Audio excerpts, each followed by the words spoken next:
Se você ler 18 de 1 Reis, você vai falar, Elias é um herói. Porque ele encara os profetas de Baal, ele vence os profetas de Baal. Se você não conhece a história do Monte Carmelo, que não tem água há muitos anos em Israel, a água vira ouro, e quando Elias vai desafiar os profetas de Israel, que orasse para que se manifestasse o Deus deles, é evidente que o Deus deles não vai se manifestar, porque só tem um Deus. Então quando Elias vai orar agora, e vai pedir a manifestação de Deus, ele manda derramar água no altar, e o fogo de Deus desce, e o texto diz que o fogo lambe toda a água que está em volta do altar, e faz um reboliço todo, e Elias vence os profetas de Baal. E depois Elias se você olhar para o capítulo 18, vai falar, ele não tem como, esse cara é um herói. Você vai conhecer Elias como o profeta da água, o profeta do fogo. Quando ele queria água, ele orava, Deus mandava chuva. Quando ele queria fogo, ele orava, Deus mandava fogo. E ele foi operando coisas grandes, foi operando coisas maravilhosas. Enfim, se tornou um grande profeta na nação. Mas um dia, Jezabel mandou uma carta para ele. E aquela carta, olha aqui para cá. Aquela carta, o que estava na carta, entrou no coração dele. As palavras que estavam escritas no papel entrou no coração de Elias, e a partir da carta virou o ciclo, e agora Elias está no capítulo 19, por causa da carta de Jezabel. E agora no 19, que nós vamos ler, está aqui, diz assim: Elias teve medo da carta.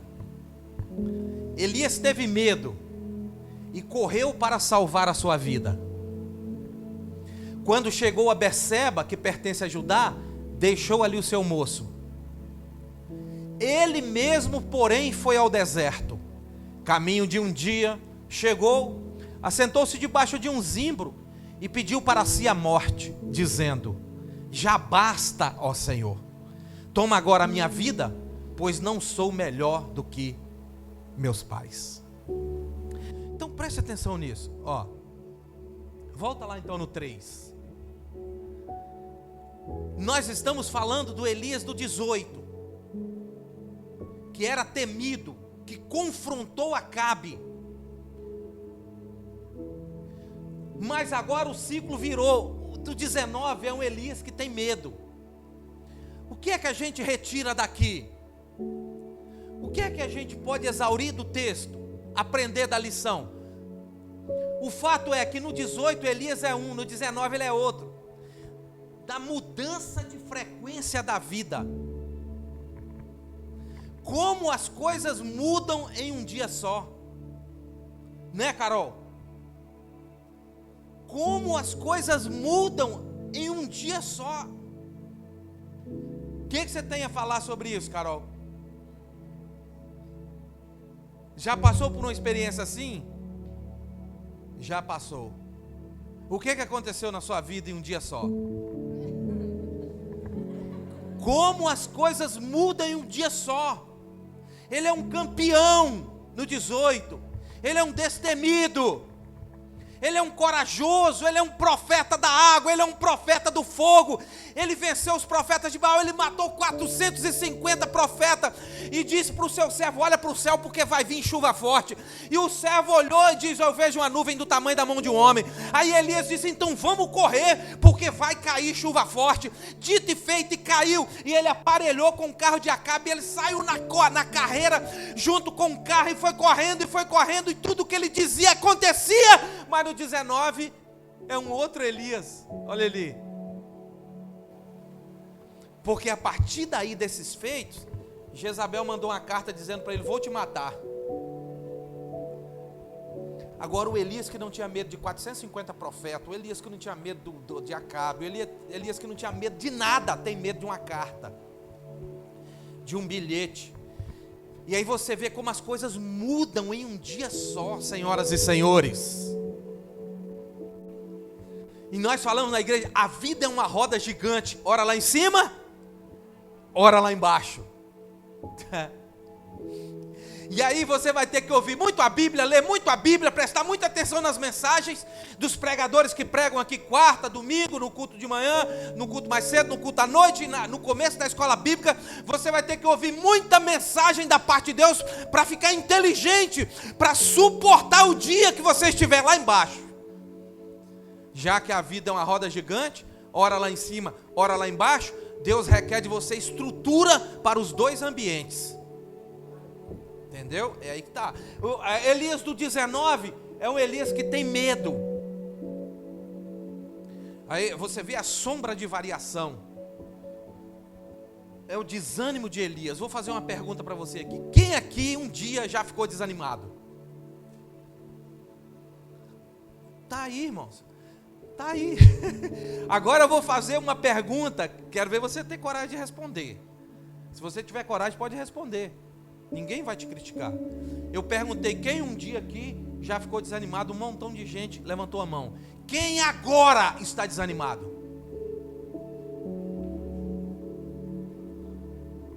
Isso aí, não, sinceridade é tudo. Se Elias ficou,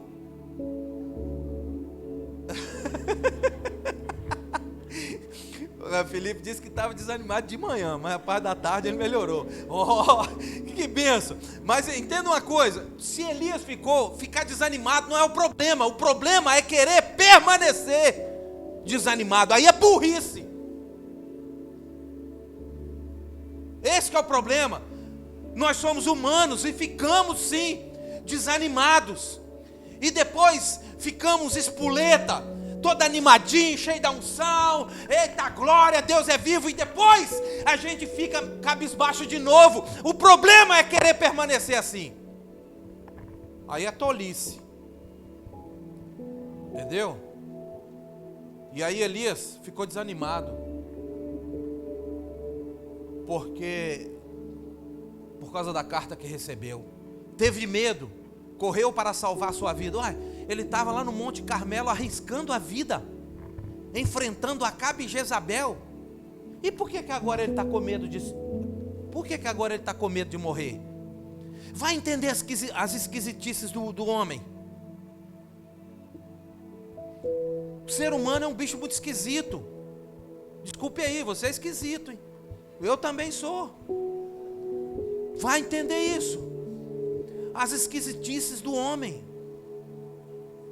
Como é que você pode entender uma coisa dessa? Ora é, ora não é. Ora quer, ora não quer.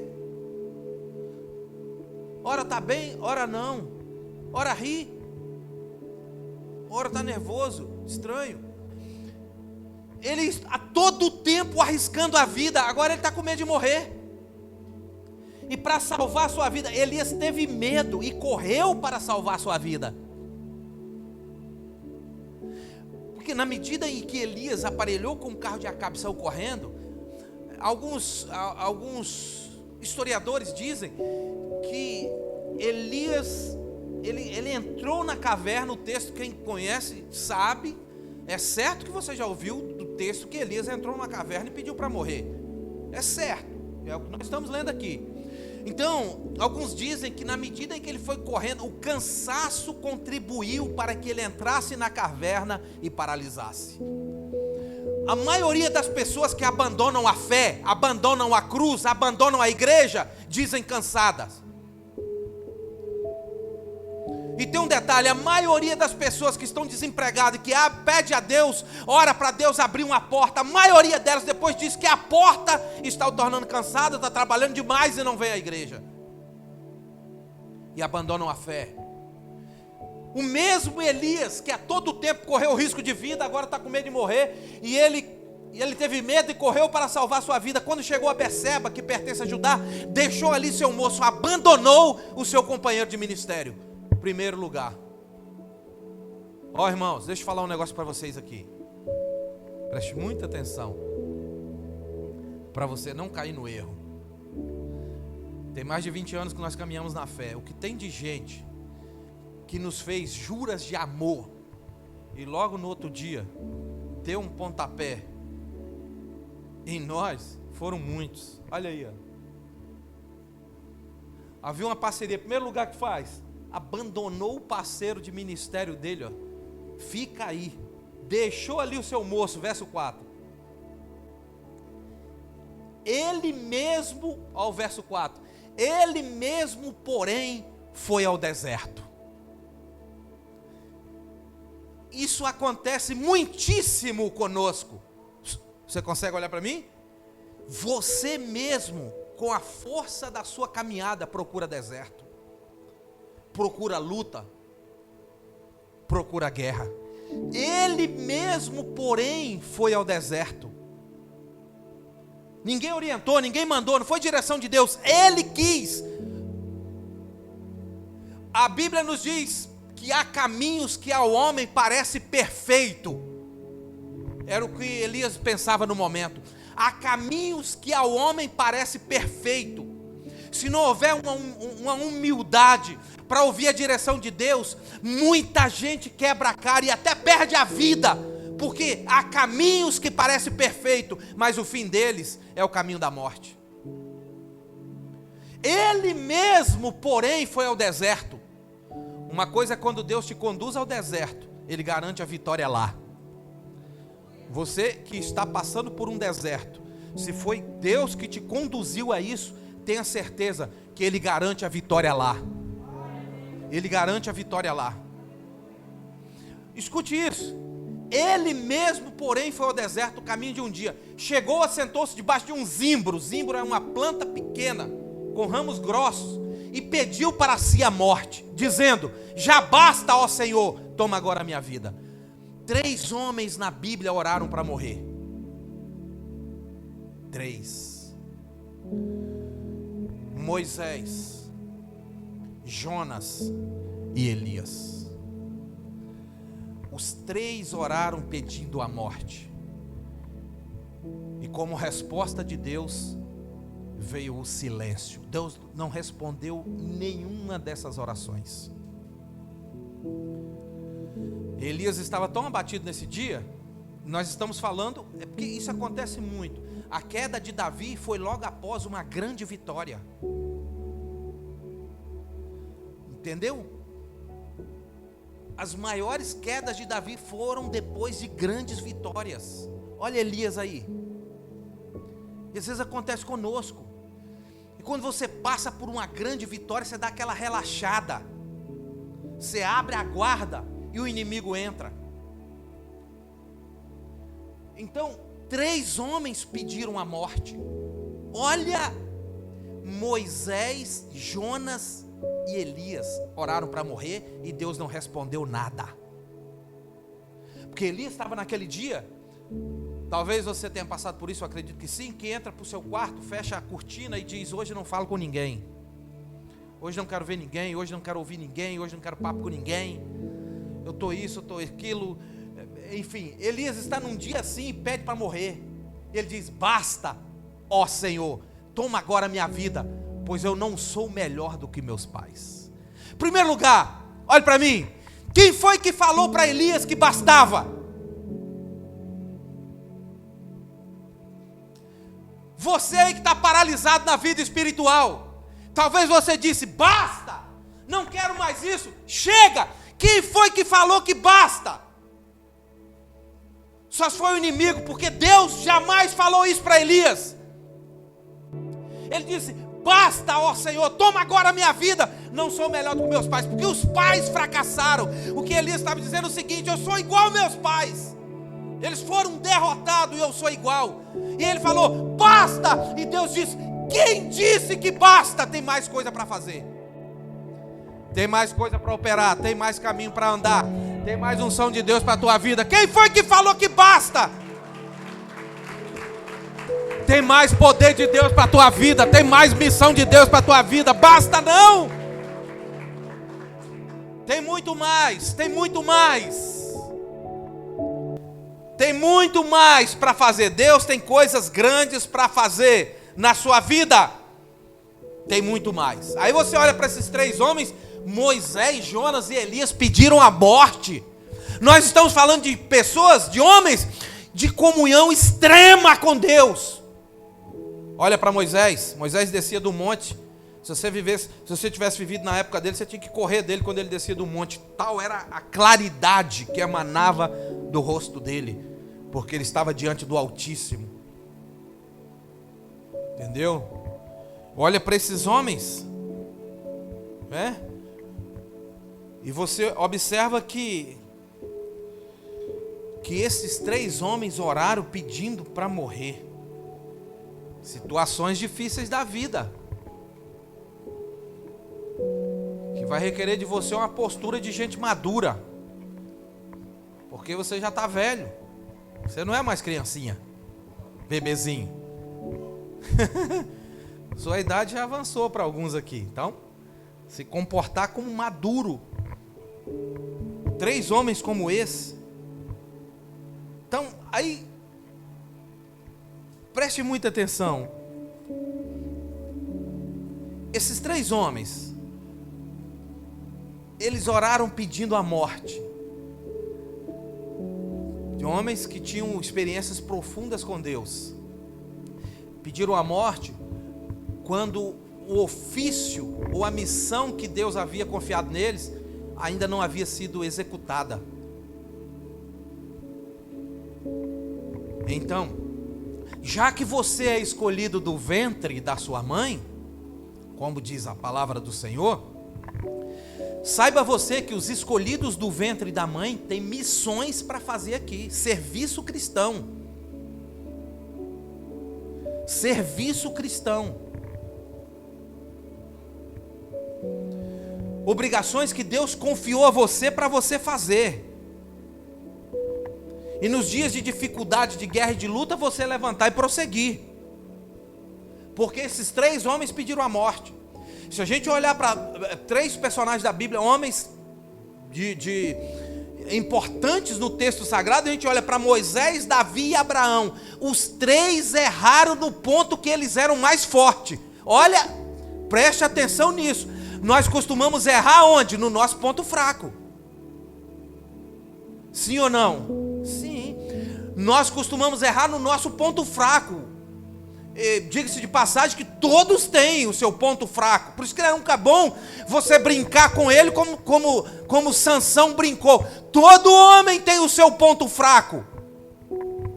Mas esses 3 homens que ora acabei de citar, Moisés, Davi e Abraão, eles erraram no seu ponto mais forte. Naquilo que eles eram melhores. Como é que você entende uma coisa dessa? Eles erraram naquilo que ele era maior, que ele era mais forte. Por exemplo, Moisés foi considerado o homem mais manso da terra. A Bíblia diz isso. Porém, não entrou na terra, porque bateu com raiva na rocha. Entende isso? Uai, ele não era o homem mais manso? Então, eles erraram num ponto em que eles eram considerados como mais fortes. Ele era o mais manso e deixou de entrar na terra porque ficou com raiva e bateu na rocha. Mas se você olhar para Davi, Davi ele é conhecido como o homem íntegro. Caiu com Betseba, errou, falhou naquilo que era forte, porque ele era íntegro, diz a Bíblia. Se você olhar para Abraão, você conhece Abraão como Abraão é o pai da fé. Mas certa feita ele negou que a esposa era a esposa e um rei tomou ela por mulher. Errou no seu ponto mais forte. Ele era o pai da fé e não teve confiança naquela circunstância toda para entender que Deus o livraria e o daria vitória. Então agora Elias está dentro de uma caverna, encavernado. Todo mundo que corre de Deus, ou que se cansa, ou que fadiga, procura uma caverna. As cavernas da vida. Mas caverna não é lugar de profeta de Deus, de mulher de Deus e de homem de Deus. Ele está encavernado. E ele pede para Deus a morte. Mas Deus, na sua infinita misericórdia, se você ler o texto depois, no capítulo 19... você vai ver que Deus faz 3 coisas com ele a partir daqui, ó. Que está aí para baixo, aí. 4, 5, 6, 7, 8, depois você lê em casa. Deus, entre outras coisas, Deus faz 3 coisas. Número 1, Deus faz ele dormir. É o melhor remédio, o sono de um justo. é o melhor remédio. Deus dá um remédio poderoso para ele, faz ele dormir. Entendeu? E aliás, tem muita gente que tem dificuldades terríveis na vida porque não dorme, porque não consegue dormir. Então ele está tão estressado que Deus tem um remédio para ele que não falha: o sono do justo. Deus faz ele dormir. Número 2, quando ele acorda, Deus o alimenta com pão e água fresca. Olha o amor de Deus. Olha, senhoras e senhores, quando um discípulo faz o pastor passar muita prova, muita raiva, o pastor tem que ler esse texto. Tem que ler esse texto para ele agir da forma que Deus agir. Porque se ele for no impulso, porque quem está querendo morrer aqui, quem está encavernado, é um profeta que Deus confiou muito. E a quem muito é dado, muito será cobrado. Você precisa entender isso. Aqui Deus confia em Elias muito. Muito. Elias tem um manto, uma capa, que ele opera maravilhas e prodígios, pelo poder da unção de Deus sobre a vida dele. E até mesmo quando ele é conduzido aos céus, e essa capa fica para Eliseu, que Eliseu vai operar o primeiro milagre com a capa diante do Jordão. O clamor de Eliseu é esse: onde está o Deus de Elias? Então o que Deus confia a Elias é coisa grande para ele querer morrer, para ele estar escondendo, para ele estar numa caverna. Entende? É coisa grande para ele querer morrer. E aí Deus entra com a sua ternura, com o seu amor, dá o sono, dá o alimento e ouve Elias. Então, quando um pastor está irritado com ovelha, tem que ler esse texto, porque tem ovelha que você confia muito, e lá na frente faz isso. O que é que acontece? Número 1, Deus dá o sono. Número 2, Deus o alimenta. Número 3, Deus o ouve. O que é que você tem, Elias? Aí ele vai falar: eu profetizei, eu fiz isso, e o povo de Israel te abandonou, e mataram meus amigos profetas. Então Deus deixou que ele contasse o seu pesar. Deus deixou ele botar para fora. Quando ele põe para fora, que Deus deixou ele, nós estamos falando de um Deus soberano. Isso é amor de verdade. Sabe, irmãos, porque quando descobrirmos quem é Deus de fato, ficaremos menos preocupados com as nossas questões. Preciso falar de novo? Quando conhecermos quem é Deus de fato, ficaremos menos preocupados com as nossas questões. É uma questão de confiança e de conhecimento. Eu ouvi a frase de um justo, ele dizia o seguinte na sua frase: eu não tenho medo de nada, a não ser do pecado. Você não acha isso forte, não? Você deve achar isso muito forte. Ele disse o seguinte: eu não tenho medo de nada, a não ser do pecado. Porque a desgraça na vida de um vencedor é o pecado. Essa é a maior derrota na vida de um homem campeão, de uma mulher santa, de uma mulher do céu. Por isso que ele está dizendo: eu não tenho medo de nada, a não ser do pecado. Porque o pecado fragiliza, derruba, envergonha, amarra, cancela promessas, neutraliza sonhos, destrói família, destrói ministério e ainda faz com que perca a salvação. Então não existe nada mais destruidor na vida de alguém que tem o nome escrito no livro dos céus. Nada mais destruidor do que o pecado. Eu não tenho medo de nada, a não ser do pecado, que cala a sua boca, que cega a tua visão, que te leva à derrota. Isso nos faz lembrar de Sansão. Isso nos faz lembrar de Sansão. Calou-se, ficou cego prisioneiro amarrado até a morte. Se conhecêssemos Deus como de fato Ele é, ficaríamos menos preocupados com as nossas questões. Muito menos. Sabe por que nós morremos de depressão, de medo e de caverna? Porque conhecemos pouco a Deus. Pouco. Se conhecêssemos mais, ficaremos menos preocupados com o que há de comer, com o que há de beber, com o que há de vestir, com como é que eu vou fazer amanhã, como vai ser o mês que vem, como é que vai ser esse ano, como é que vai ser a minha vida. Se você conhecer Deus de fato e entrar por essa vereda da justiça e se aliançar com Ele num pacto de compromisso, de fidelidade, de santidade, passar a conhecer Deus, você vai ficar bem menos preocupado com as suas guerras, porque Ele mesmo declarou: ei, a sua guerra é minha, do Senhor é a guerra. Isso é a palavra que diz. A sua guerra pertence a Ele, entrega na mão dEle, confia nele, Ele vai fazer. Então quando você passa a confiar, você fica menos preocupado. Quando você diz: eu não tenho medo de nada a não ser do pecado, porque é Ele que te derrota. Aí, senhoras e senhores, no capítulo 9 e 13, por 2 vezes, Deus pergunta a Elias: que fazes aí, Elias? O que você está fazendo na caverna? Sabe, irmãos, se conhecermos a Deus de fato, quem Ele é, o que Ele é capaz de fazer,